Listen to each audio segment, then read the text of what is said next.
Olá pessoal, vamos dar continuidade ao nosso módulo 1, que é a nossa aula 2. Vamos falar agora sobre a botânica e fenologia. O primeiro ponto abordado serão os aspectos taxonômicos. Então, vocês precisam saber o seguinte: a taxonomia consiste em classificar as plantas e facilitar os estudos nos diferentes grupos com base em alguns critérios.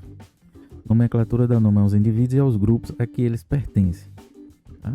Então, dentro das culturas que nós vamos estudar, nós vamos classificá-las taxonomicamente.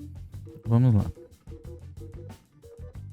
A soja, classe Magnoliopsida, ordem Fabalis, família Fabaceae, gênero Glycine e a espécie Glycine max. O algodão pertence à mesma classe da soja, só que a ordem é Malvalis, família Malvaceae e o gênero Gossypium. Então, as espécies é o Gossypium hirsutum, tem 95% da produção, e o Gossypium barbadense, que tem aí 5% da sua produção. Mais adiante nós vamos ver a diferença dessas duas espécies. O milho pertence à classe da Liliopsida, a ordem Poalis, família Poácea e o gênero Zea, a espécie Zea mais. O arroz pertence à mesma família do milho, mesma ordem, mesma classe, e o gênero é o Oryza e a espécie Oryza sativa. O amendoim pertence à mesma classe da soja e do algodão, da ordem das Fabalis, família Fabaceae, gênero Arax e a espécie Arax hipogae. O feijão pertence à família do amendoim, algodão e soja, respectivamente, da ordem Fabalis, o gênero Phaseolus e a espécie Phaseolus vulgaris. Ok? Então, esses são os nomes das espécies que nós vamos trabalhar.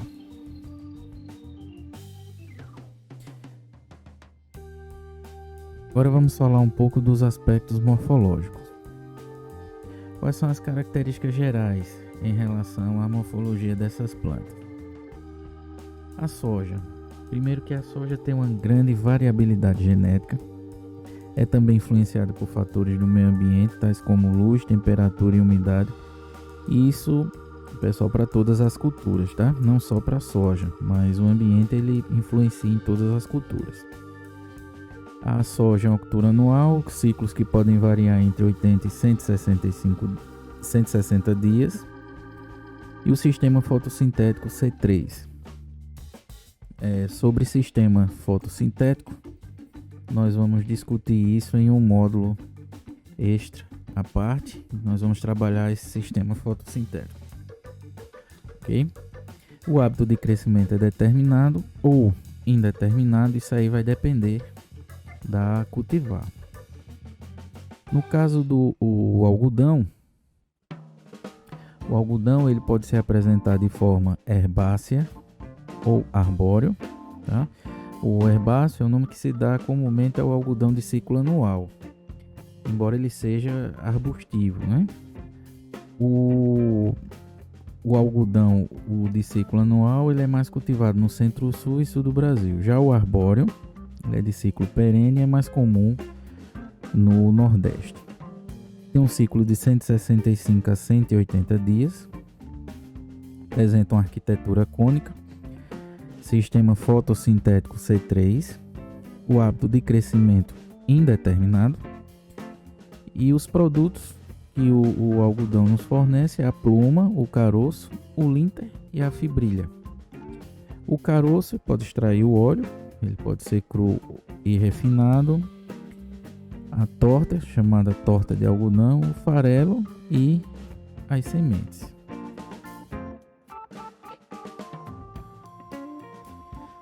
O milho é uma planta C4, fotossinteticamente eficiente, Mais adiante nós vamos discutir isso bem detalhado.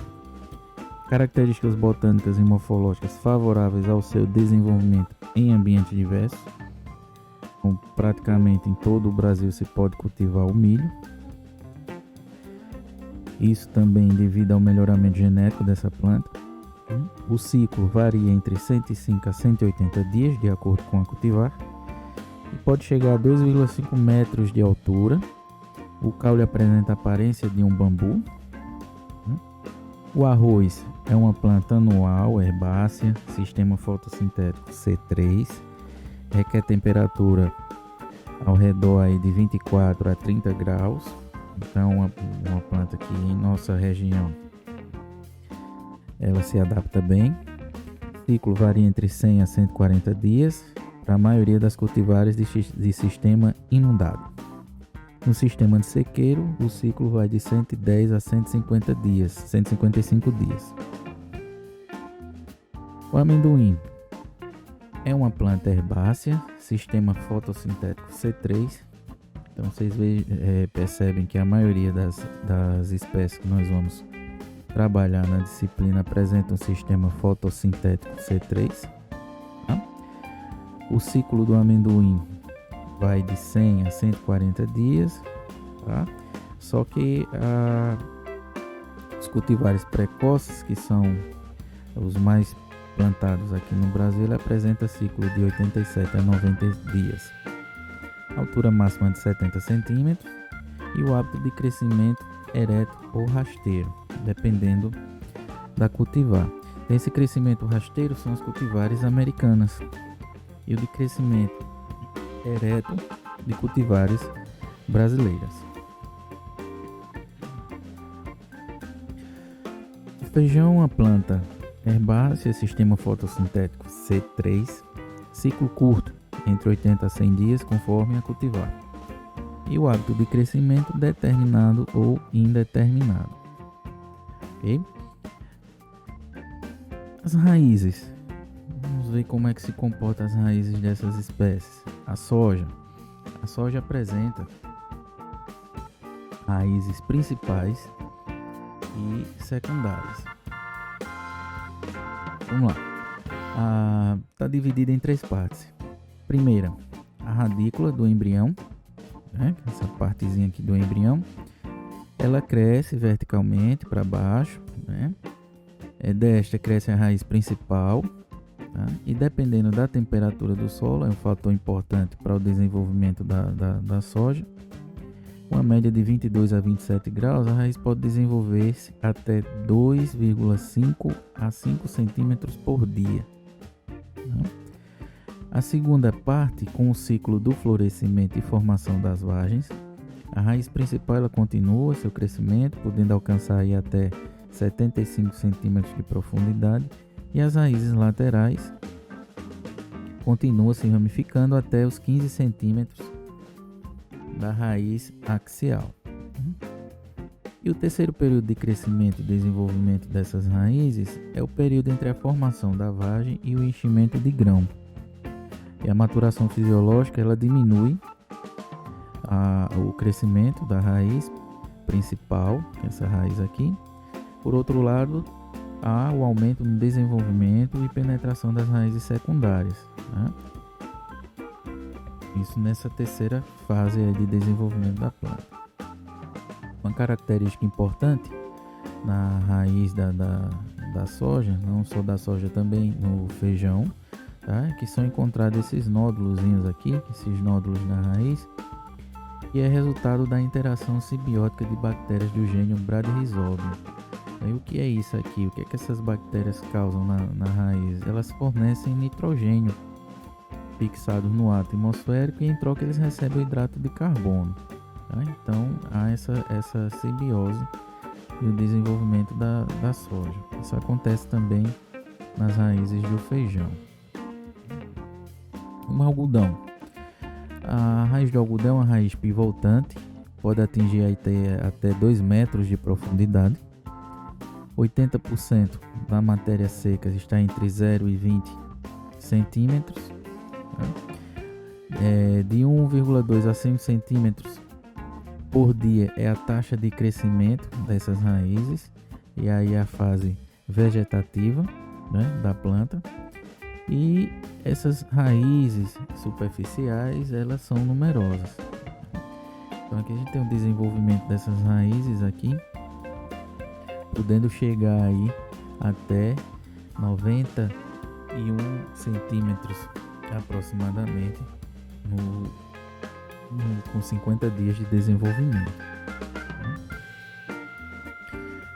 Então, essa foto aqui mostrando a raiz do algodão, tá?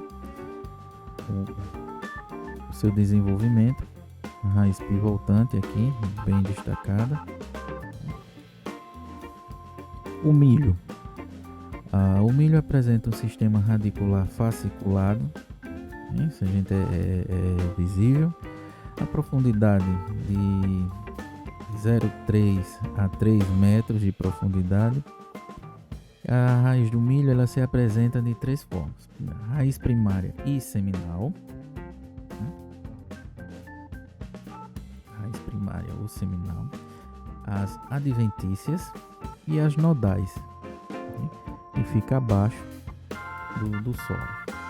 O máximo crescimento está na R1, e aí R1, vocês vão entender o que é R1 no milho quando falarmos da fenofase, né, dessas plantas, e aí vocês vão entender o que significa esse R1 aqui. E também ocorre a fixação biológica do nitrogênio. Então, o tipo do como no milho, né, vocês verem aqui essa estrutura, a gente chama de como, assemelha-se muito ao bambu, né? É um como compacto, né? Ele apresenta esses de 6 a 10 nós, essa estrutura aqui. Abaixo da linha do solo são nós curtos, né, e emitem as raízes adventícias. Aqui, ó, as raízes adventícias a partir desses nós, né. Os nós situados imediatamente acima da linha do solo, né, podem emitir os perfilhos, né, ou as raízes adventícias, né. Daqui pode surgir uma nova planta. Esse número de perfilhamento de raiz adventícia vai muito da variedade, e também, pessoal, há uma influência do ambiente. Os nós situados mais acima, né, e são inseridas as folhas alternadas, né, e cada entrenó desse aqui é envolvido pela bainha da folha, inserida um nó basal. Tá? A gente vai ver aí essa estrutura. O arroz. Então, o arroz ele apresenta dois tipos: seminal primário e adventícia ou secundário. A raiz seminal é apenas uma raiz única, né? Se origina no primórdio existente no embrião, essa raiz seminal aqui. Cresce até mais ou menos o estádio de 7 folhas. A planta apresenta 7 folhas aqui. Essa raiz seminal, ela para o seu crescimento. A raiz adventícias ou secundárias, elas ramificam-se abundantemente, né? A gente vê aqui essa concentração até uma profundidade de 0,15 metros. Tá? As 3 primeiras saem da parte inferior do do coleóptero, que você vai ver essa estrutura aqui mais adiante, e 3 dias após sai lá na seminal, né? Qual é a morfologia ideal das raízes no arroz? Vale salientar que o arroz é uma cultura que fica inundada, né? Então tem que se ter um controle rigoroso com relação à saúde dessas raízes. Então, o número, o comprimento, o diâmetro dos eixos principais deve ser grande. As raízes laterais, os pelos absorventes, que são minúsculos no caso aqui, em relação, vocês viram na foto anterior o milho, né, que são bem menores. Eles têm que estar bem desenvolvidos, e vai favorecer a nutrição da planta. As raízes superficiais têm que ser abundantes e bem desenvolvidas. Também essas raízes aqui no desenvolvimento da planta, ela tem que apresentar uma profundidade considerável para que a planta se sustente. Tá? Como que eu vou conseguir essas raízes ideais? Aí vem toda a questão do preparo e manejo do solo, ok? O amendoim apresenta raiz pivotante, né? Vocês podem ver claramente aqui na foto, podendo ter aí mais de 1 metro de profundidade, de 30 a 100 centímetros de profundidade. Encontrado também as raízes laterais são ramificadas, né? Vocês podem ver aqui as raízes laterais. O sistema radicular do amendoim, ele é constituído, né, por essa raiz pivotante e essas laterais. Normalmente ela explora bem a umidade do solo, né? Isso é diferente de outras culturas. Ela explora muito essa umidade do solo e ela pode atingir uma grande profundidade. Aí, cerca de 60% das raízes do amendoim, elas estão distribuídas nos primeiros 30 centímetros do solo. Então, por aí você já sabe que um solo bem trabalhado nesses primeiros 30 centímetros vai favorecer o desenvolvimento da cultura. Okay? No caso do feijão, o feijão ele apresenta uma raiz ramificada, pivotante. Está aqui a raiz, ela é ramificada e pivotante. Uma raiz principal, secundária e raízes terciárias, de 20 a 40 centímetros de profundidade no solo. É uma planta muito sensível à deficiência hídrica, tá? E também ocorre, como eu falei lá na soja, a fixação biológica do nitrogênio, né? Que é um processo natural que ocorre em associações de plantas com bactérias diazotróficas, tá? O principal produto, que é o nitrogênio, é um nutriente essencial para o crescimento e desenvolvimento vegetal. Isso é fundamental. Característica do feijão e da soja nessa fixação biológica do nitrogênio. O caule. Como que é o caule da soja? É um caule herbáceo, ereto, tá? É um caule pubescente, tá? É um caule ramificado e apresenta as seguintes divisões: hipocótilo, está aqui, essa estrutura aqui logo, né, logo abaixo do primeiro par de folhas, né? O epicótilo,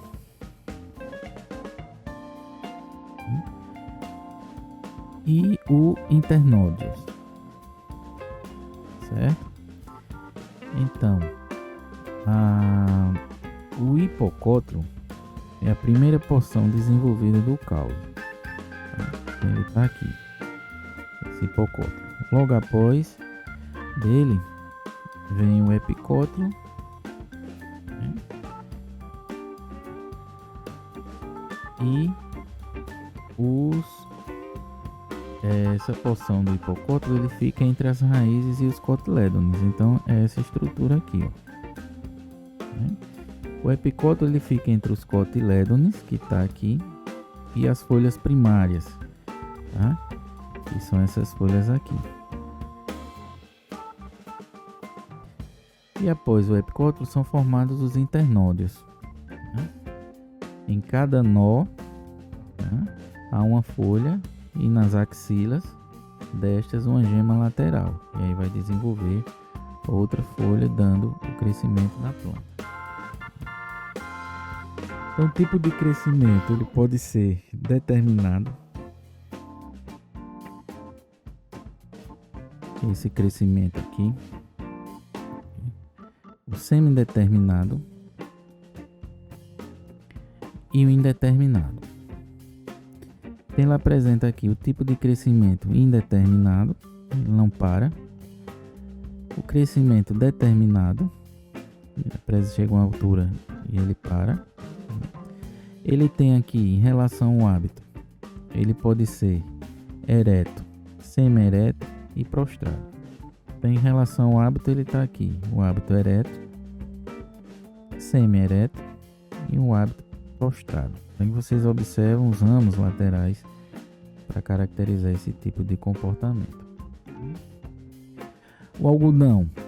O algodão já é um pouco mais complexo, né? Mas ele apresenta um caule herbáceo lenhoso, a altura é variável e o crescimento é monopodial.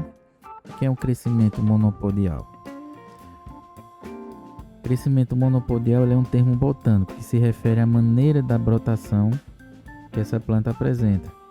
Ela cresce verticalmente, né, de gemas e suas terminações ou ápice. A maioria das árvores ela apresenta esse tipo de crescimento monopodial. Tá?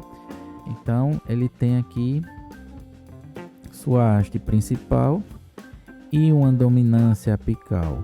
Essa dominância apical é que determina o crescimento da planta. Se fizermos um corte aqui e eliminarmos o que a gente chama de gema apical, essa planta vai cessar o seu crescimento. Tá? E os ramos vegetativos. Nós temos aqui os ramos monopodial, esse principal, que é o ramo vegetativo. E o que sai do ramo vegetativo são os ramos simpodial, que são os ramos reprodutivos, né? É um termo, o crescimento simpodial, também um termo da botânica que se refere à maneira de brotação das plantas vasculares. Eles crescem lateralmente de gemas aqui, ó, as gemas em sua base e não em suas terminações apicais. Então veja que a dominância apical é no caule principal, né? Os ramos laterais eles não têm essa dominância apical porque eles vão desenvolvendo os ramos secundários, ok? No milho, o colmo é compacto entre nós, 6 a 10 nó abaixo da linha do solo são curtos e são os responsáveis pela emissão das raízes. Os nós são situados imediatamente acima da linha do solo e podem emitir perfilhos raízes adventícias. Nós vimos lá nas características gerais das raízes. As folhas são alternadas, vocês podem ver aqui, as folhas alternadas, em forma dística, a forma característica botânica da folha. Cada entrenó aqui é envolvido por uma bainha, tá? Entre nós são essas estruturas aqui que determinam essa distância entre uma folha e outra. Então aqui mais detalhado a planta do milho, você vê o tipo do colmo, né? Então o entrenó e a bainha aqui envolvendo essa estrutura. No arroz, então o tipo de colmo do arroz ele é de acordo à altura da planta. Ele pode ser curto, médio ou longo. E aí os colmos curtos tem menos de 70 centímetros aí de altura, os médios vão acima de 70, chegando até 1,10 m, e os longos são colmos maiores que 1,10 m. Tá? Então no arroz eles são constituídos de nós e entrenós, mesma estrutura semelhante ao milho, né? Em cada nó uma folha e uma gema também, capaz de emitir afilhos e raízes caulinares. 2 entrenós separados pelo septo nodal, que é essa estrutura aqui, o septo nodal. Tá? Os entrenós maduros são ocos, levemente sulcados e sem pilosidade. Okay? Os entrenós inferiores são curtos e mais grossos, e os entrenós superiores mais longos e mais finos, né? E são mais sensíveis, né? A planta, a estrutura aqui mais grossa, e ele vai ficando mais fino à medida que a planta cresce. Então, a estrutura da planta é em função do número e do comprimento dos entrenós. Uma planta de arroz ele possui aí de 12 a 2 entrenós, porém de 4 a 9 nos superiores podem ultrapassar os 5 centímetros de comprimento, esses entrenós. O número e o comprimento dos entrenós varia com a cultivar e com o ambiente. Então veja que toda planta ela depende das condições ambientais para o seu perfeito desenvolvimento. As cultivares tardias elas formam maior número de entrenoses. Também a partir do melhoramento genético, essas estruturas da planta elas vão sofrendo modificações genéticas que se adaptam a cada região. Então vocês vejam aqui, vê aqui no detalhe, praticamente a folha ela cobre o cômodo do arroz por inteiro. Aqui há um entrinó, mas aí já sai a folha. No caso do amendoim, tem um caule pubescente. Vocês veem aqui essa estrutura aqui, um caule pubescente.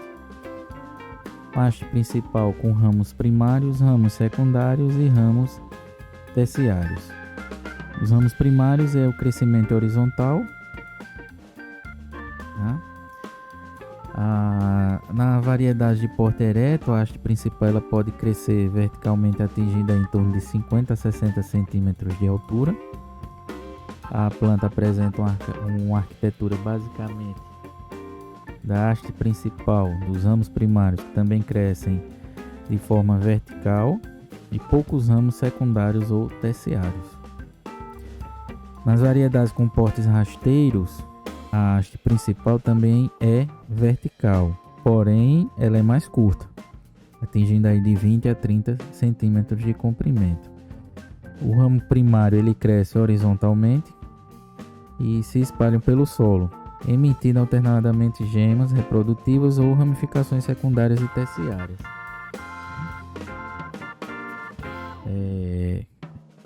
Pode ver aqui nessa estrutura, ela forma uma arquitetura mais espessa do que as variedades de porte ereto, Ela sofre um acamamento aqui com o peso dessas hastes. Tem aqui a haste principal, o amendoim aqui, e aqui a gente tem o que a gente chama aqui de ginóforo, que é popularmente conhecido como esporão. Caso aqui é a estrutura que ela emite essa estrutura penetra no solo e há a formação do fruto, que é o amendoim. Ele é formado abaixo do solo, então ele emite o que a gente chama popularmente conhecido de esporão, mas seu nome é o ginóforo, que é a estrutura onde vai ser formado o fruto do amendoim. E o caule de feijão também é um caule pubescente, é um caule ereto de cor verde, estriado, cilíndrico e sólido. A planta com altura não superior a 60 centímetros, ela é do tipo arbusto determinado. Os nós de tronco são poucos, de 6 a 8 em número. A ramificação começa no segundo entrenó, na base, e continua para cima. Vale notar que os ramos laterais eles desempenham um papel vital na produção e rendimento. Então, quanto maior o número desses ramos, maior vai ser a produção. Por quê? Porque eles são os principais responsáveis pela floração. Então o feijão ele apresenta aí um hábito de crescimento ereto, semi-ereto, prostrado e trepador. Então ele é classificado de tipo 1, tipo 2, tipo 3 e tipo 4. Ok? Então o hábito de crescimento tipo 1, a planta ela é pouco ramificada, ereta, fechada. Vocês podem ver aqui na representação aí dessa imagem. Espaçamentos menores, ela apresenta um menor porte, tem um ciclo precoce, um período curto de florescimento de 5 a 7 dias, curto período de floração, o caule principal e ramos laterais, que são as inflorescências, com 5 a 10 entrenós em altura de 30 a 50 centímetros. Já o hábito de crescimento indeterminado, que é do tipo 2, as ramificações são eretas e fechadas, o caule é ereto com poucos ramos laterais, de 2 a 3, um bom potencial produtivo, os ramos são mais curtos, período de florescimento de 10 a 15 dias, pouca desuniformidade de maturação de vagem em relação ao tipo 1.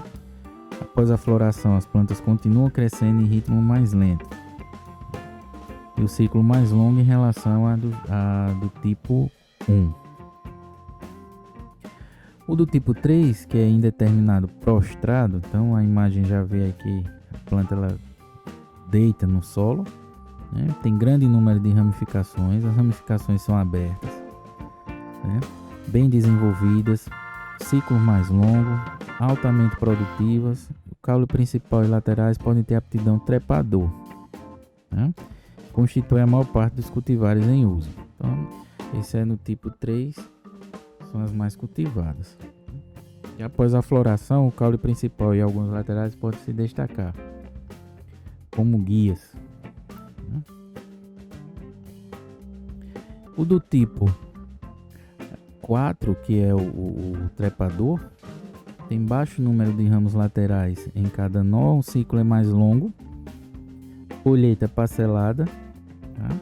Os ramos laterais pouco desenvolvidos, caule principal de 20 a 30 nós, com até mais de 2 metros de altura pode chegar aí. O florescimento persiste por várias semanas. Então esse tipo aqui não é cultivado de forma em grande escala, de forma comercial, né? É o que a gente chama de pequenas produções. As folhas. Folha da soja apresenta 3 tipos ao longo do crescimento. Então, os cotiledonares ou embrionárias, são essas folhas aqui, simples ou unifoliadas, né, que já são esse segundo par de folhas aqui, e atrifoliadas ou compostas, que já são as folhas mais superiores.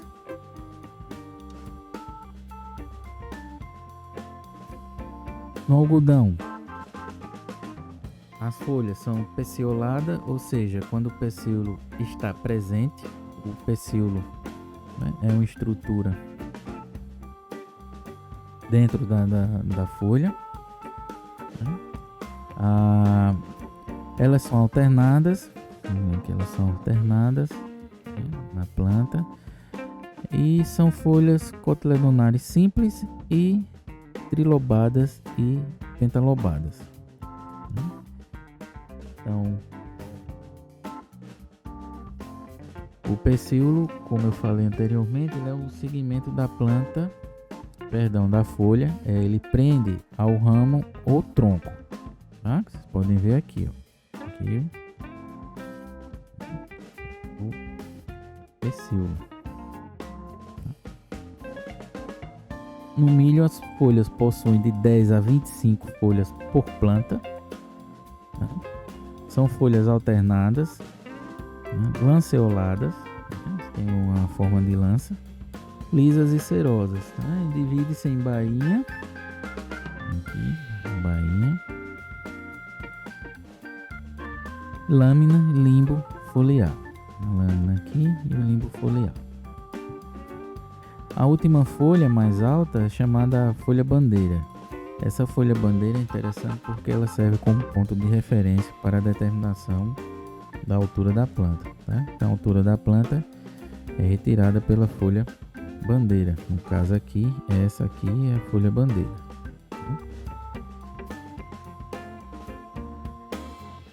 O arroz apresenta folha invaginante. A primeira folha ela é incompleta, é o prófilo. A folha invaginante é quando a bainha envolve o caule em grande extensão, geralmente de um nó ao outro. Então ela cobre um nó e o outro. A partir da segunda, ela fica alternada, surgindo na gema junosa. Então ela se apresenta aí de forma alternada a partir da segunda folha. De 8 a 14 folhas a partir do como principal. Também o mesmo esquema do milho, que a última folha do como é a folha bandeira, que a gente vai determinar aí a altura da planta. Na folha ela apresenta essas nervuras aqui, né, são chamadas nervuras paralelinervas, Os espaços vazios em feixes. Os estômatos em ambas as faces. Tá? E a bainha, que é essa estrutura aqui, ela apresenta esses espaços vazios e feixes, ou seja, esses espaços vazios, ele conecta os estômatos às raízes, permitindo o suprimento necessário de oxigênio às raízes, mesmo em condições anaeróbicas. São arênquimas. Aí depois vocês vão ver isso aí com detalhes à medida que a gente for desenvolvendo a disciplina. Então tá aí um detalhe da folha do arroz. Aqui o prófilo, aqui é a germinação, né? O coleóptero, tá aqui a estrutura, nesse ponto pra cá. E o prófilo é essa estrutura pequenininha aqui, que é a emergência da primeira folha. Aqui vai sair a primeira folha, ó. Aqui. Lâmina foliada a primeira, o prófilo aqui. A bainha foliar e onde saiu, que é a primeira folha. Aí vai a segunda, terceira, e aí vai as ramificações dessas folhas lateralmente, alternadamente.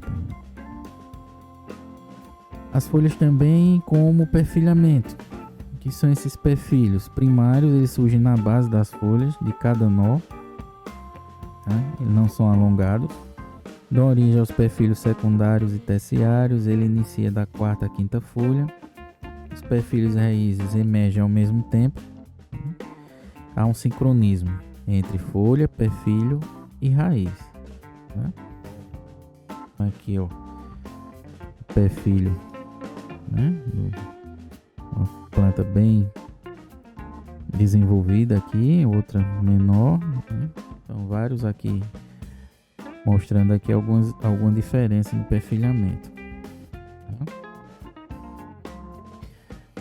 O amendoim apresenta folhas alternas, aqui, ó. Apresenta também folhas compostas com 4 folíolos ovalados, então tá aqui, ó, 1, 2, 3, 4 ovalados, né?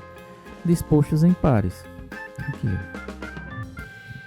E a presença de pelos nas margens, então aqui ela tem os pelinhos, para quem conhece a planta e saber aí essa estrutura. Feijão, folhas simples, são folhas primárias. Folhas compostas, que são as demais folhas no desenvolvimento. E trifoliadas, que são inseridas nos nós do caule e ramificações. Aqui, ó, trifoliada. Então vem aqui a ramificação com 3 folhas. No seu ponto de inserção existem 2 estípulas lanceoladas, né? Aqui, no seu ponto de inserção. Agora vamos falar um pouco sobre a morfologia reprodutiva. Essa morfologia reprodutiva, vocês têm que entender o seguinte.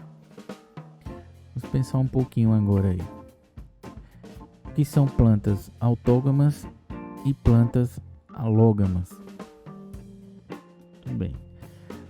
As plantas autógamas, ela incluem as espécies que possuem flores hermafroditas, flores que apresentam órgãos reprodutores de ambos os sexos, masculino e feminino, que se reproduzem predominantemente por meio de autopolinização. Portanto, são flores completas.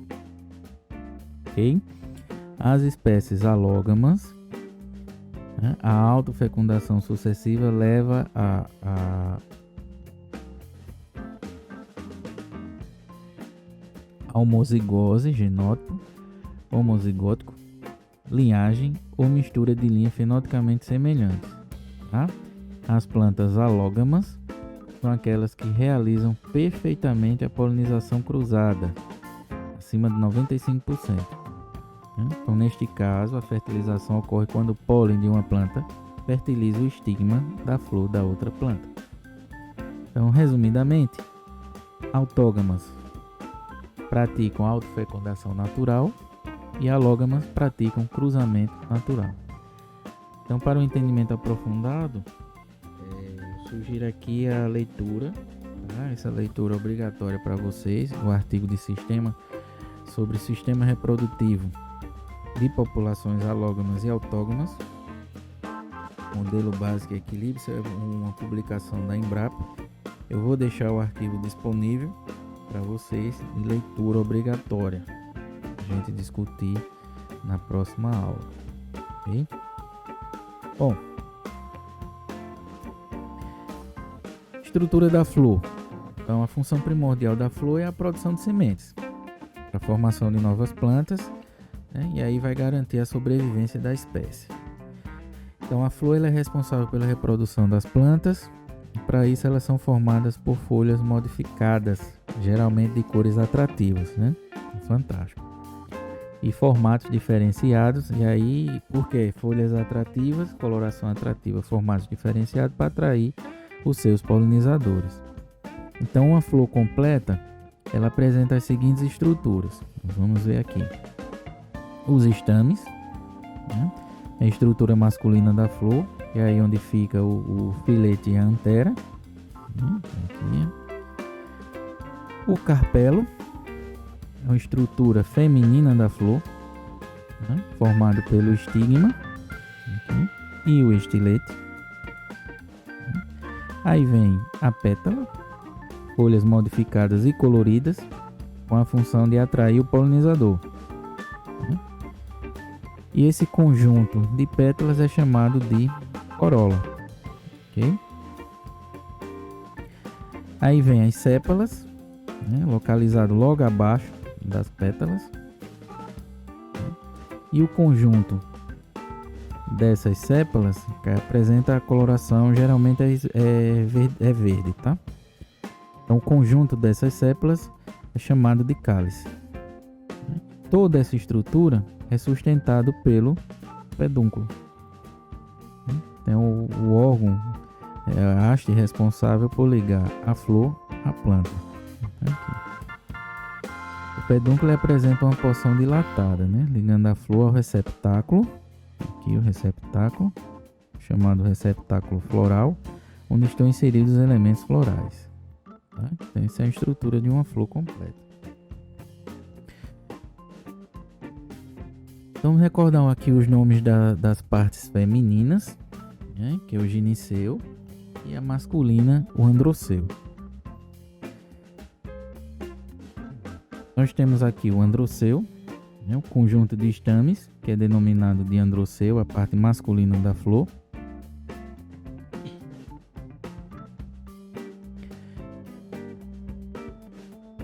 O androceu ele é formado pelos estames, anteras e filetes.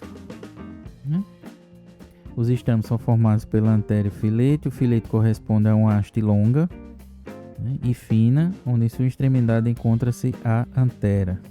Tá aqui.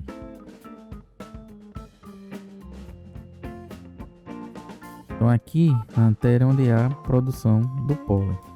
Né? No gineceu, o conjunto de carpelos é denominado de gineceu, é a parte feminina da flor. Os carpelos, eles são folhas modificadas, tá? Que se formam os gametas femininos da flor. Essa estrutura aqui é a estrutura feminina, tá? Então, um ou mais carpelos, ele forma a estrutura em forma de vaso, tá? Então, a gente tem aqui nessa estrutura o pistilo, né, que é essa estrutura aqui em forma de vaso, é o pistilo. Este apresenta uma região, tá? O pistilo apresenta uma região basal, dilatada, e aí o ovário, tá aqui dentro, do qual parte um tubo, o estilete, que termina em uma região dilatada, que é o estigma. Aqui. O estigma, aqui em cima, ele é a porção que vai receber o grão de pólen. E através do estilete, ele liga-se ao ovário, né? Tá aqui dentro. Já o ovário é a parte que vai se transformar em fruto. Vou desenvolver aqui. E o fruto é o resultado do desenvolvimento do ovário, enquanto a semente representa o desenvolvimento do óvulo, depois da fecundação. Okay? Então, com relação à expressão do sexo em planta, ele pode apresentar uma planta hermafrodita, né? Planta com flores hermafroditas, Monóica, planta com flores femininas e flores masculinas separadas. E dioica, são plantas com flores só femininas ou só masculinas, ok? Então, com relação à flor, qual é o tipo de flor que a soja apresenta? Vamos ver cada uma delas. Primeiro, a soja. Então, a soja é uma espécie essencialmente autógama, né? Já vimos o que é autógama e alógama. Flores completas, hermafroditas, coloração branca, púrpura ou roxa, pode se apresentar nessas colorações. Os racemos com 2 até 35 flores. Tá? O androceu gineceu protegido pelo corola. Tá? A soja é essencialmente uma espécie autógama. Tá? O início da floração acontece quando a planta apresenta de 10 a 12 folhas. Certo? E aí eles podem apresentar aí até 35 flores em cada racemo. O algodão. O algodão é autógama, né? Então a coloração creme, recém-aberta, né? Apresenta essa coloração creme e depois ela fica rosa a púrpura, né? Depois da fecundação. Presença de brácteas e espinhos. Brácteas são estruturas foliáceas associadas à inflorescência. Tá? Isso acontece nas angiospermas. A origem dessas brácteas era de proteger a inflorescência, né? Ela protege aí as flores em desenvolvimento, né? São flores isoladas, né? E a abertura ocorre aí de 3 a 6 dias. O algodão, né? Você vê aí a estrutura da flor aqui, né? Apta aí a fecundação. Então, fazendo um corte aí nessa flor, a gente vê lá os estigmas, né? O estilete, a antera, todas as estruturas que nós vimos lá de uma flor, né? O milho, ele é uma inflorescência, né? É uma planta monóica, tá? É alógama, é típica de polinização cruzada, apresenta uma inflorescência masculina que é o pendão, né? Essa é a estrutura aqui. E a produção de pólen leva aí 8 dias. Cada panícula, que é onde a produção de pólen chega até 50 milhões de grãos de pólen. E a inflorescência feminina é a espiga, né? Então cada cabelinho desse aqui, que a gente chama lá o cabelinho, cada cabelinho desse vai dar origem a um grão, tá? É o chamado, essa inflorescência aqui, ela é constituída por um eixo interno aqui, chamado popular sabugo, né? Ao longo aqui deles vai se desenvolver lá o grão do milho. Então a polinização é a transferência do grão de pólen aqui da estrutura masculina, das anteras, ao estigma das flores femininas, tá? Ocorre aí apenas cerca de 2% de autofecundação, tá?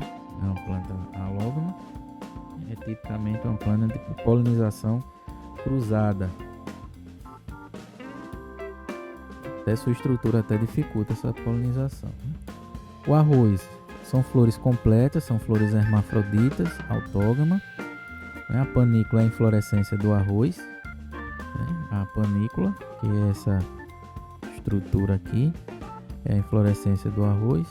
E um grupo de espiguetas uniflorais, né? Que são essas estruturas aqui, as espiguetas. As ramificações do tipo racemo, né? Essa estrutura aqui em que no final há a floração. E a panícula ela pode ser aberta, a depender do cultivar, ela vai ser aberta, fechada, intermediárias, ou ereta, pendente, intermediária. Aí é no detalhe a flor, a espigueta, né? Todas as suas estruturas aqui, o filete, né? O estigma, o ovário aqui, bem pequenininho, o pedicelo curto, que é o que sustenta a espigueta, tá?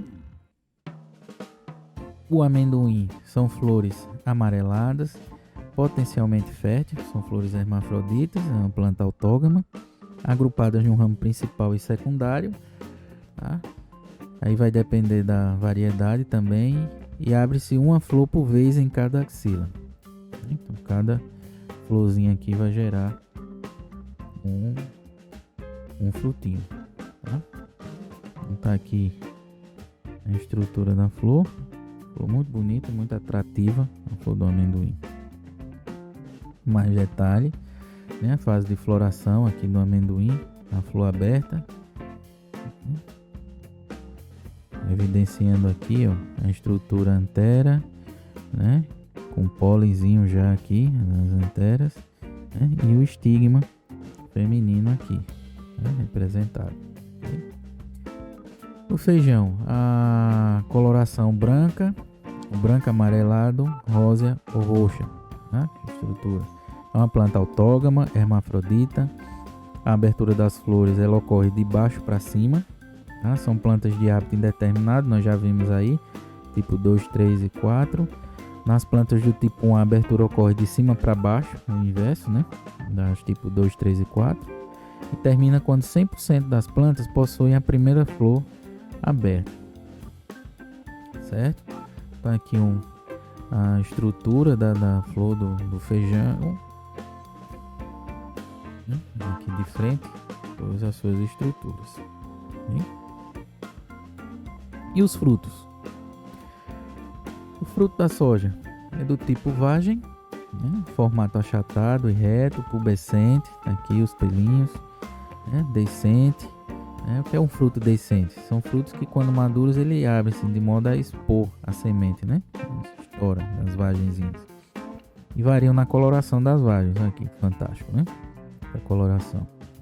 O algodão, o fruto é do tipo cápsula, deiscente, né? Ele apresenta lóculos de 3 a 5. Lóculos são pequenas cavidades aqui. Contém a semente, esses lóculos. A maçã são chamados frutos verdes e o capulho são os frutos abertos, né? O milho, tipo do fruto do milho é o cariópsis ou o grão, né? Aí o pericarpo, que é a camada externa do fruto, que envolve as sementes que está aqui dentro. Ele é um pericarpo incolor, vermelho, marrom, variegado. Ele é um fruto indeiscente, né? Fruto indeiscente são frutos que não se abrem na maturidade para liberar as sementes, então ele fica lá, fechadinho, guardadinho, tá? O arroz, mesma estrutura do milho, cariópsis ou grão, é um fruto indeiscente também, constituído de endosperma e embrião, né? Que é a estrutura do grão do arroz. Tegumento envolvido pelo pericarpo, né? Aqui o pericarpo envolvendo. Lema e palha, que é a casca, tá? E a leurona, que envolve tegumento e o embrião. Então ele é bem protegido, né? O amendoim, fruto tipo vagem, né? É um fruto indeiscente, coloração amarela palha, número de sementes de 1 a 5, vagem. E as sementes são presas à fase interna e ventral do pericarpo, né? Estrutura que nós vimos lá no desenvolvimento do fruto, da folha, perdão. O fruto do feijão, tipo vagem, deiscente, 2 valvas unidas por 2 suturas, que é a dorsal e ventral, que é essa estrutura aqui. As sementes prendem-se à sutura ventral, tá aqui, ó, se prendendo a essa estrutura aqui.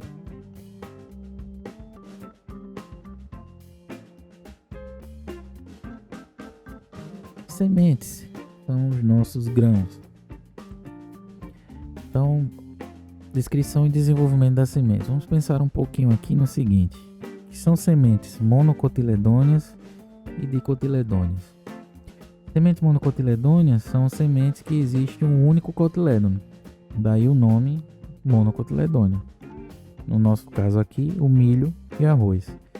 Sementes dicotiledôneas são sementes que existem 2 cotilédones, que justifica o nome dicotiledônea. Tem a soja, feijão, o amendoim e o algodão. Então vemos aí, recordar aí a estrutura das sementes. Nós temos as dicotiledôneas, onde a gente pode ver aqui nas dicotiledôneas, né, o broto, a radícula, a casca e o cotilédon. Corte transversal aqui.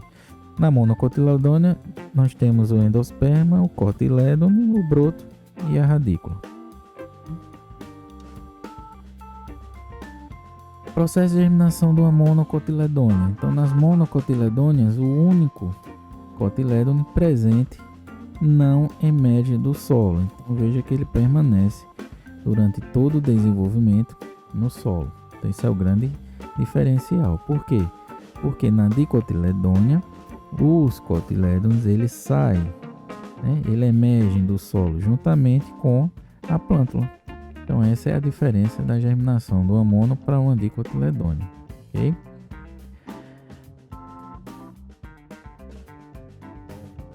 Então nós temos aí a germinação epígea e a germinação hipógea. O que é a germinação epígea? Nós vimos lá, os cotilédons eles ficam acima do solo, tá? A hipógea abaixo do solo, né? Então a semente não sai. Quem apresenta germinação epígea? Soja, algodão, amendoim e feijão. E quem apresenta germinação hipógea? O milho e o arroz. E quais os fatores que interferem na germinação? Vale salientar o seguinte aqui, pessoal, que para cada espécie os fatores interagem de forma diferente, tá? Então, no modo geral, os fatores biológicos eles afetam na germinação.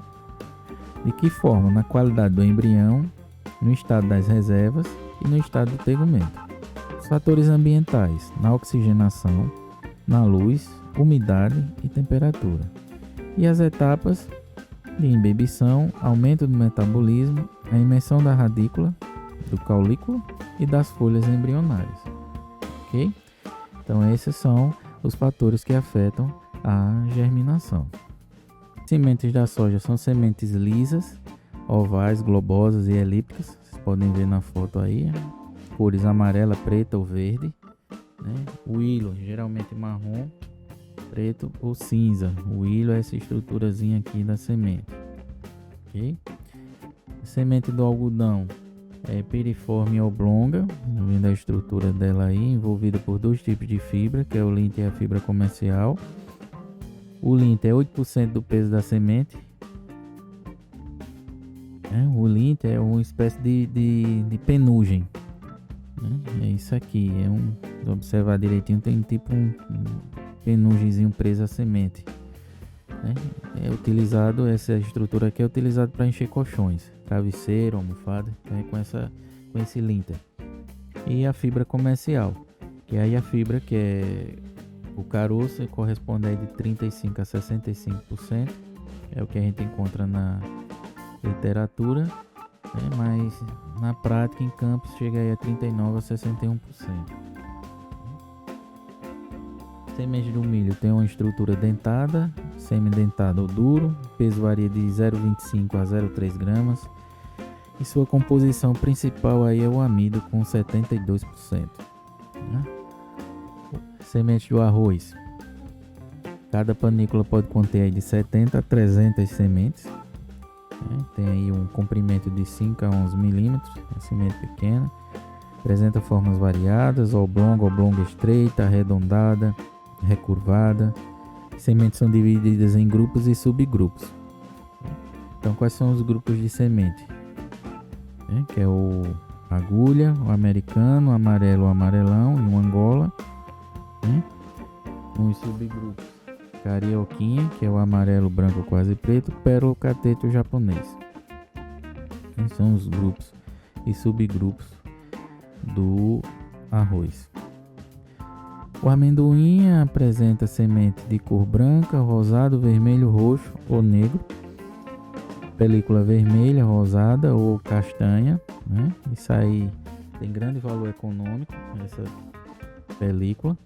O teor de óleo comestível é de 45% e a proteína de 20%. Isso depende da variedade, para mais ou para menos. E o feijão, que que a gente já viu aí, possui alto teor de carboidrato e proteínas, ele é de forma arredondada, elíptica ou oblonga, né? Classificação das cultivares é pelo tamanho, de pequena aí com um peso menor que 20 gramas por 100 sementes. Ele é considerado de tamanho grande quando o peso é maior que 40 gramas por 100 sementes. O feijão ele tem uma ampla variabilidade de cores, né? Vocês podem ver na foto aí. Ele é uniforme, né? Tem mais de uma forma de estrias, manchas ou pontuações, né? Ele tem essas estruturas assim aqui, em colorações diferentes, né? E é brilhosa ou opaca. Então vamos falar sobre os aspectos fenológicos. Vamos pensar um pouco no o que é fenologia e por que entender fenologia. Primeiro, o que é fenologia? Fenologia é a parte da botânica que estuda as diferentes fases do crescimento e desenvolvimento das plantas, tanto vegetativa, e aí engloba a parte de germinação, emergência, crescimento da parte aérea e das raízes, como a produtiva, que vem a parte de florescimento, frutificação e maturação. A identificação dessas fases é que caracteriza a fenologia da planta, as épocas que essas fases ocorrem e as suas respectivas características.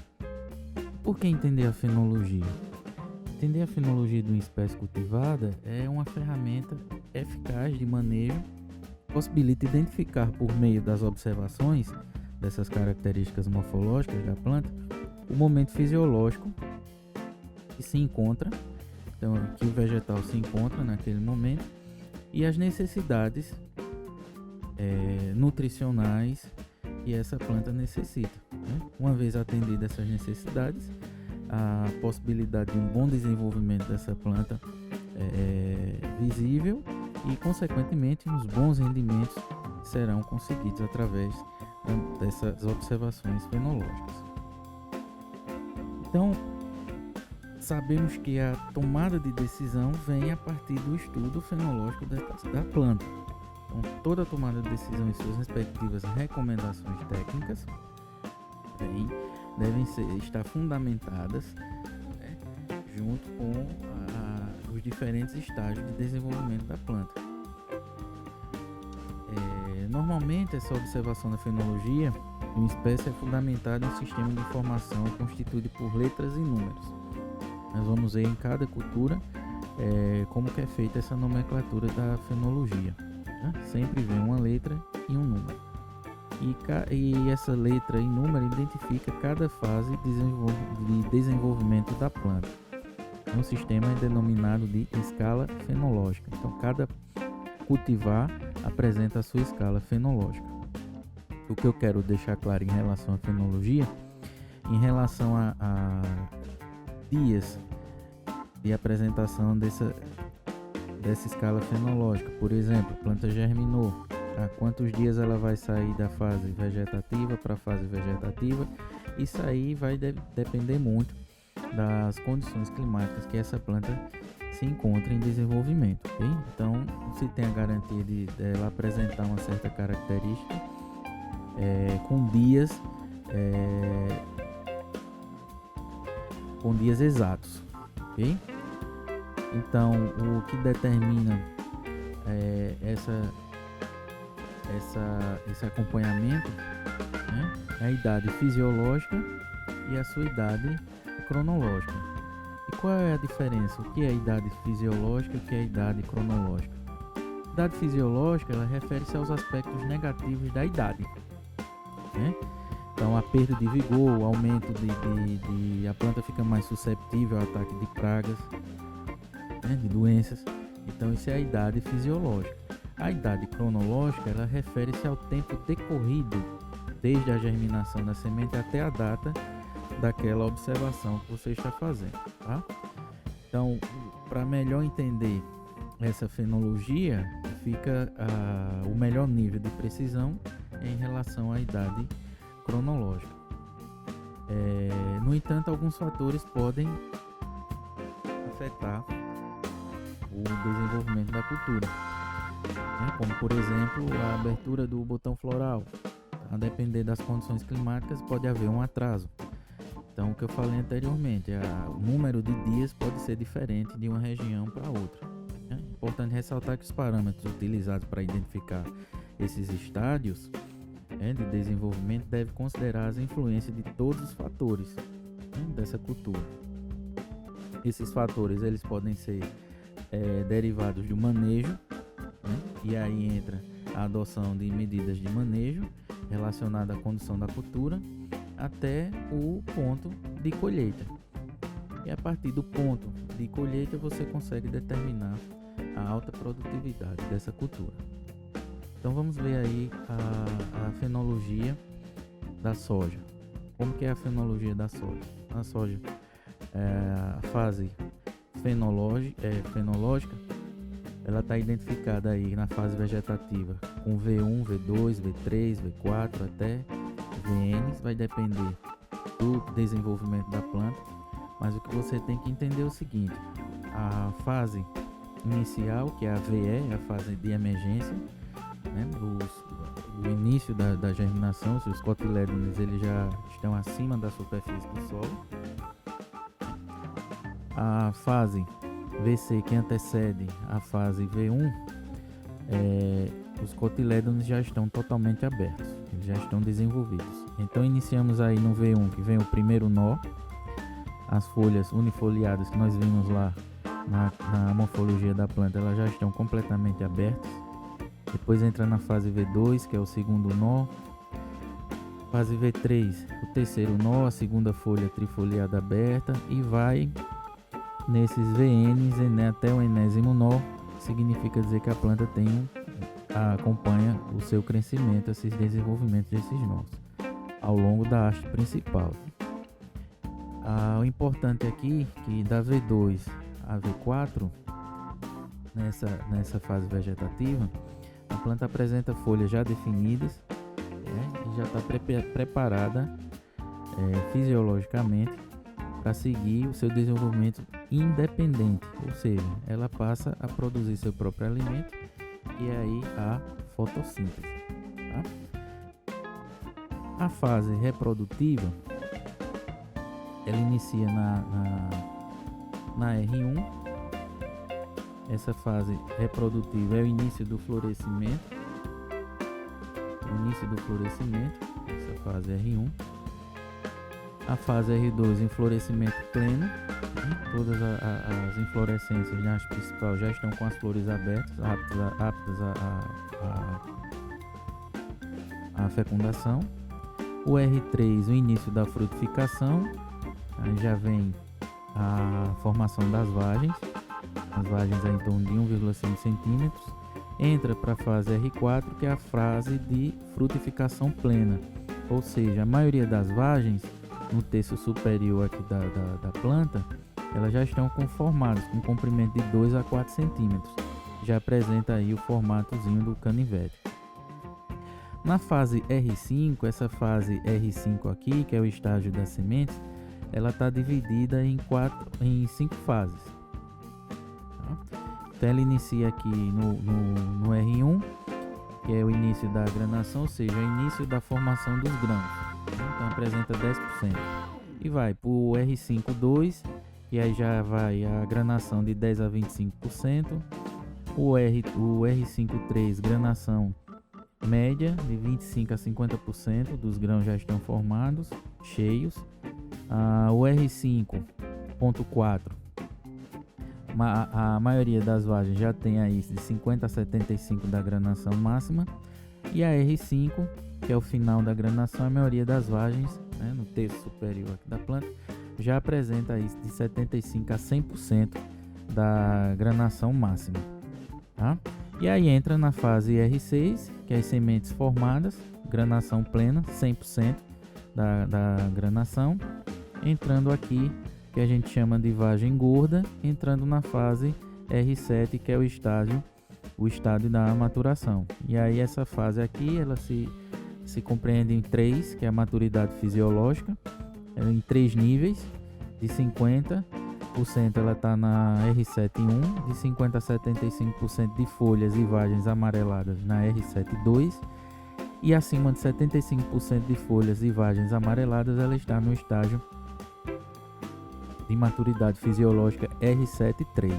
E aí entra no estágio R8, que é a desfolha natural, até 50% de desfolhas é o R8.1, o R8.2 é a desfolha natural acima de 50%, que aproxima-se do ponto de colheita, que é o R9, que é a maturidade a campo de 95% das vagens com cor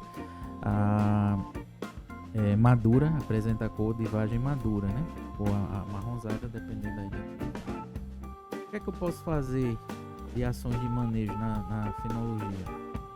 Então, primeiro, a fixação biológica do nitrogênio, né, que ela é feita no início, o preparo das sementes, né, com a bactéria do gênero Bradyrhizobium, né, são feitas as chamadas inoculações. Fungicidas podem ser utilizados na fase V4 e R1.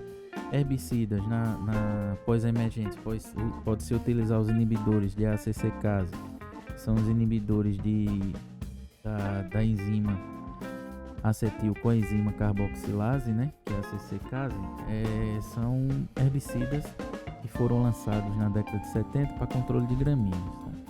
Glifosato entre V2 e V3, dessecantes em R7.3, né, para ajudar aí a maturação fisiológica por completo. Os inseticidas podem ser usados na R1, e aí vem o manejo integrado de pragas, né? E aí vem a ajuda dos consultores para fazerem essas aplicações. A fenologia do algodão, ele apresenta a fase de estádio no V0, que vai da emergência da planta até o momento em que a nervura principal da primeira folha verdadeira alcança 2,5 cm de comprimento. E aí entra na V1, que é do final do V0 até a segunda folha, que alcança 2,5 cm de comprimento. Então observe que o algodão ele trabalha, a fenologia foi caracterizada pelo tamanho da folha. Entrando na V2, que é o final da V1, a nervura central da folha, essa nervura central aqui, ela pode atingir aí 2,5 cm e segue o mesmo raciocínio do V3, V4, V5, né, até o início da fase de botão floral, que inicia na B1 quando o primeiro botão floral se torna visível. Então ela iniciou aí a fase de botão floral.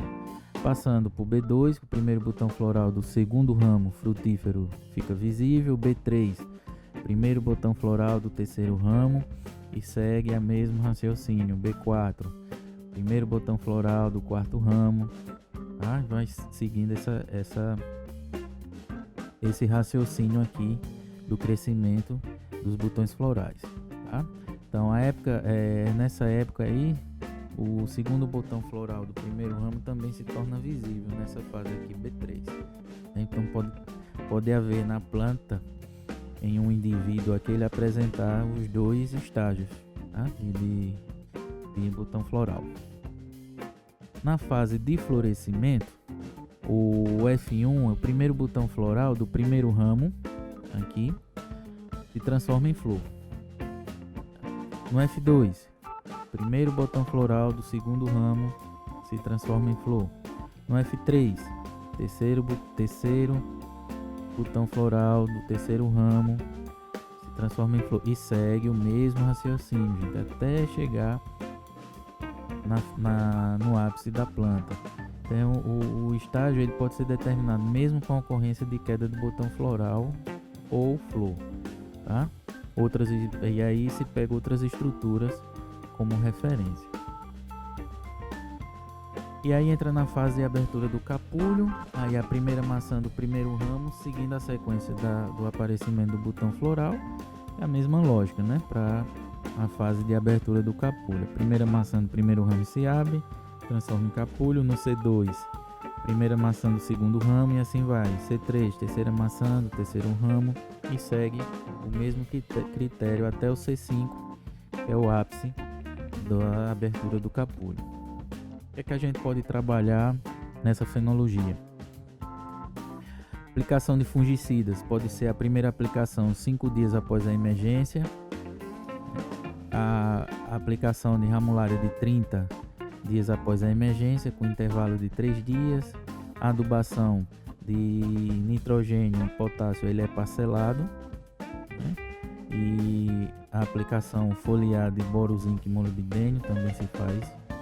O herbicida, o GL e o GLT a qualquer momento, WS entre 15 e 30 dias e o convencional pré-emergente. Com relação a herbicidas, vocês podem pesquisar aí os nomes desses herbicidas para você ter ideia que isso não é o foco da disciplina. Maturador desfolhante na fase C5, tá? São algumas ações de manejo no acompanhamento fenológico da cultura do algodão. No milho, o milho apresenta aí a fase de estágio vegetativo e estágio reprodutivo, todas, né, como vocês podem ver. Então nós temos o VE, que é a fase de emergência, V1, início do desenvolvimento, V2, início do afilhamento, o V3 já aparecem 3 folhas desenvolvidas, vai para o V4, que é o início da emissão do como e alongamento das bainhas das folhas. Isso vai para a fase V5 com o como formado, né? E aí vem a V6, o desenvolvimento do como, e vai até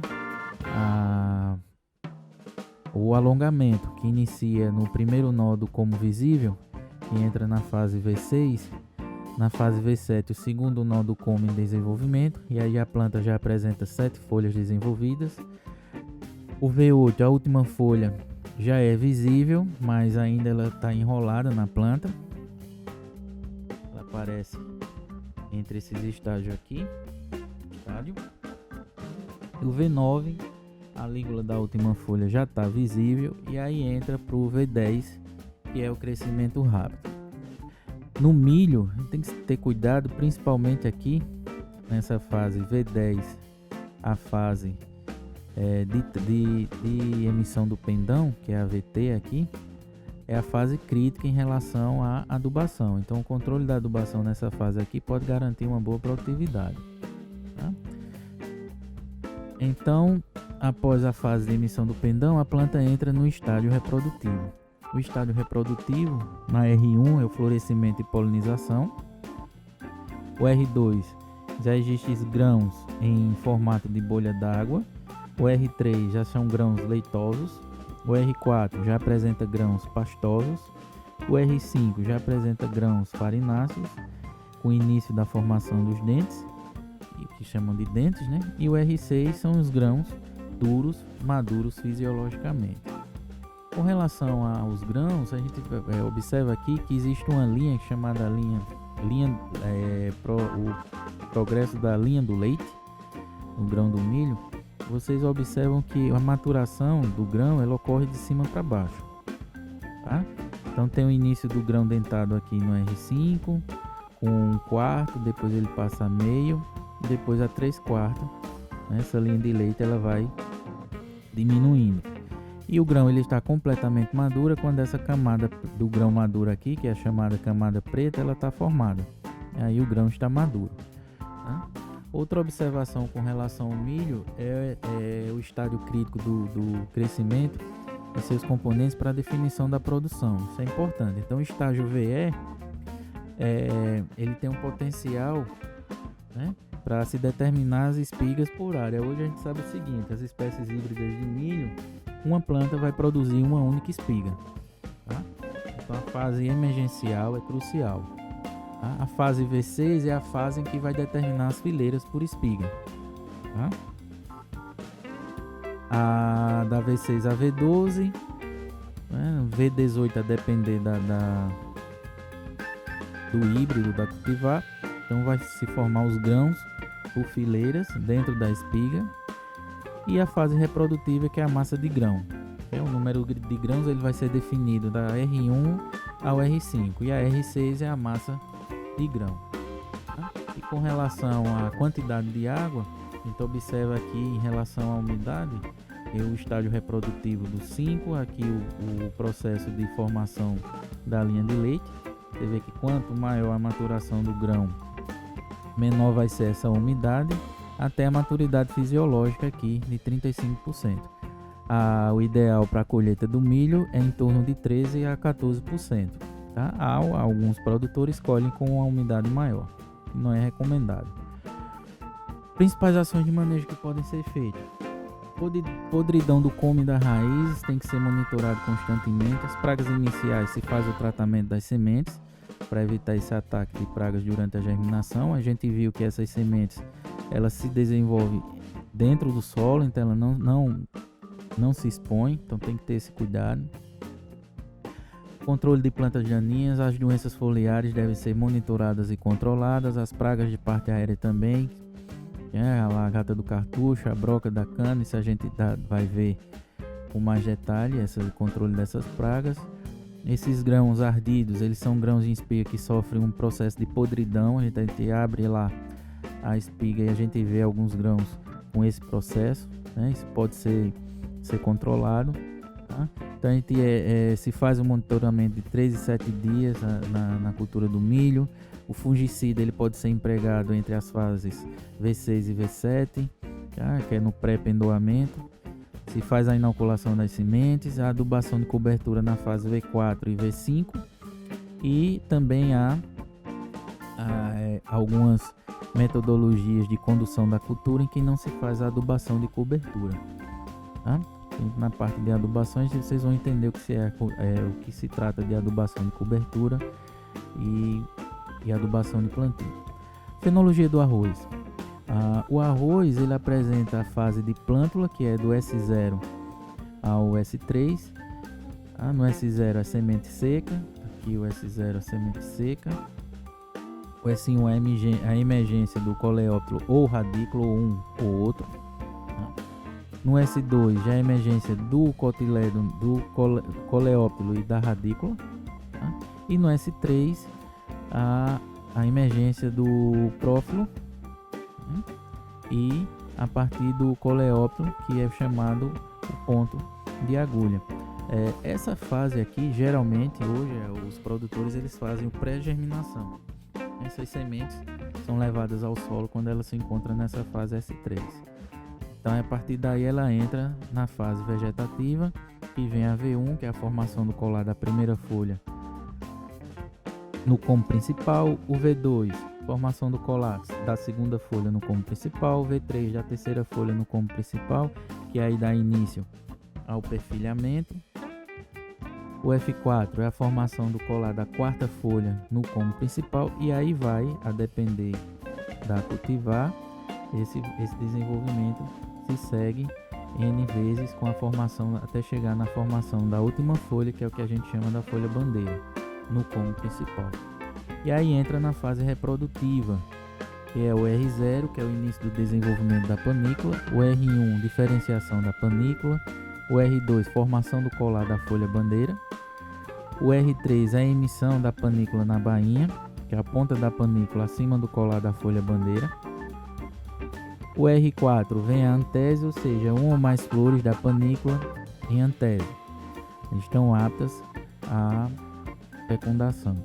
O R5 é a expansão do grão em comprimento e largura. O R6 é a expansão do grão. O R6 em espessura. E o R7 é a desidratação do grão. Então, no R7, ao menos um grão do como principal ele já apresenta com casca amarela, que é o estádio de grão pastoso. O R8 já é a maturação do grão, ao menos um grão do como principal ele já apresenta a casca marrom, são os grãos secos. E entra no R9, que aí completa a maturidade da panícula, e todos os grãos ele apresentam-se com casca marrom. Essa é a fenologia do arroz. O que é que a gente pode trabalhar observando a fenologia? Primeiro, a adubação nitrogenada, ela é aplicada antes da entrada da água. O arroz ele é cultivado em sistema de inundação, então essa fase é a V3. A segunda no emborrachamento, que é o na R2. Os herbicidas são aplicados na S3 ao V3, os inseticidas na S3 ao R5. E os fungicidas eles podem ser aplicados do F6 ao R4. Tá? O amendoim. O amendoim ele apresenta uma fase. Essa fase aqui são os dessecantes, né? Limpeza da área. Aí vem a fase V0, que é a fase de início de germinação das sementes. Aí vem a fase E, que é a fase emergência, isso leva em torno de 6 dias após a semeadura. Vem a fase FT, que é a primeira folha tetrafoliada. PR é os primeiros ramos. O FL é o florescimento. O AG, aparecimento do ginóforo, que é a estrutura que vai descer ao solo para a formação das vagens. O LG, que é o alongamento dessa estrutura, leva aí em torno de 3 dias em relação ao seu aparecimento, ele sofre um alongamento e desce. Aí vem o FV, que é a formação da vagem, o FF, que é o final da floração, e o MCV, que é a maturação completa da vagem. E aí vem o ponto de colheita, ok? Com relação às ações de manejo, a irrigação, o amendoim, ele recebe de 400 a 600 milímetros, né, no seu ciclo. A umidade tem que estar controlada, principalmente na fase R1 e R6. Os herbicidas são os dessecantes, podem ser aplicados no V0 ao FT e FL. Os inseticidas na E ao MCV. E os fungicidas do V0 ao MVC. Ok? Feijão. O feijão ele apresenta a fase vegetativa, vem da germinação no V0, passa pela emergência V1, segue para as folhas primárias no V2, o V3 a primeira folha composta aberta, o V4 a terceira folha trifoliada aberta, e aí ele entra na fase reprodutiva. O R5 é a pré-floração, o R6 a floração, o R7 formação de vagens, o R8 enchimento das vagens e o R9 é a maturação. A partir da maturação, a planta entra no seu estágio fisiológico de maturação, começa a secagem e aí vem a colheita com a planta totalmente seca. Okay? Principais ações de manejo. As sementes têm que ser tratadas na V0. Os herbicidas podem ser aplicados na V2 ao V4 e na R9. Os inseticidas na V3 ao R9. Os fungicidas do V2 ao R8.